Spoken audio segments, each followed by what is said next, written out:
stale and out of date. This loaf of bread is the analogy I've chosen to use to make you more interested in what this report is really about. Reform of the House of Lords. Less interesting than bread. Should we elect people to sit in the House of Lords? Should we appoint them? Or should we abolish the lot? At the Association for a really strong economy, we think it should be abolished, and the Commons, and democracy should be marketised, with FTSE 100 companies making all the decisions based on supply and demand. The campaign for unity, nature and any next word beginning with the letter T, we think democracy should be returned to the grassroots, man. Supply and demand? Yes, decisions based on the marketplace where anyone can buy shares in Parliament and influence policy. Money talks, it's time for the politicians to listen. The grassroots? Yeah, talking of grass, I've got some if you want it. Not a good time? Those are some of the more mainstream proposals, but what about some of the wackier ideas? Rupert-Names has been in Parliament for 50 years, joining the institution in his early 20s.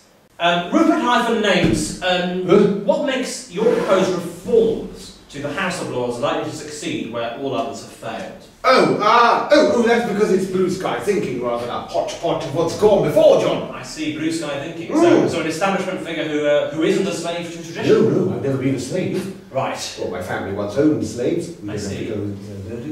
We don't have to talk about that before, no. Okay. Because in the old days, everyone had one. Yeah, I know. Slaves had slaves. Yeah, I know slaves.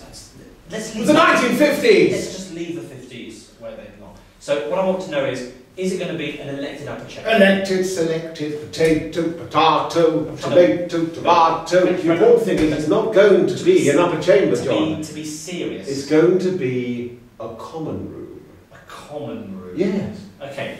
That does sound a bit like House of Commons. No, they're going to be the junior common room. This will be the senior common room. They'll still have MPs. Yes. But we are now going to have prefects. We're not going to have a leader of the house anymore, because titles have a very symbolic power. Yeah. So we're going to have head boy. Okay, head girl. No, head boy. And the bishops, well, we're going to call them altar boys. Okay. And my reforms also include getting rid of all these Lords Spiritual. Okay. Who needs them? Yeah. We just need one chaplain. Yes. What, chaplain? Yes. Well, someone's got to take prayers in assembly. Assembly? Well, where else are the children? Where else are the legislators going to learn their duty of responsibility to democracy? Matron. To matron.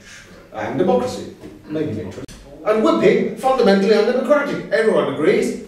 Get rid of it. Replace it with caning, unless we're in the secrets. Okay. In which case you can be caned and whipped. And buggered after 90 days at sea. But I've got expenditure cuts as well. Okay. Why pay a salaried private secretary when we can have every prefect allocated a fag?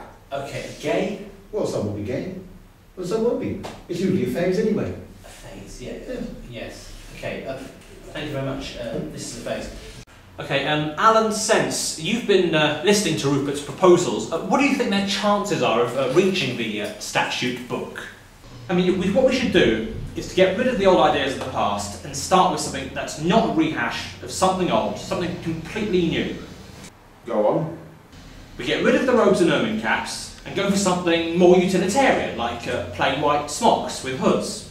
And we get rid of the aristocratic hangover of a Lord Chancellor, and instead we can have like an imperial wizard. And committees, they can be called clavens. Oh God!